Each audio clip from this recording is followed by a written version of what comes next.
The few years of my exam journey, the most important takeaway from the exams for me has been building a very strong foundation, having very strong basics.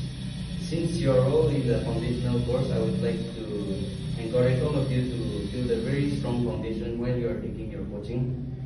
Because after your foundation has been built, it's always just revision and value addition in your studies, and it's always just revision. So please build a very strong foundation. You'll hear a lot of people saying they study for 12 hours, 15, 16 hours, but to be very honest, sir and I, we used to study together.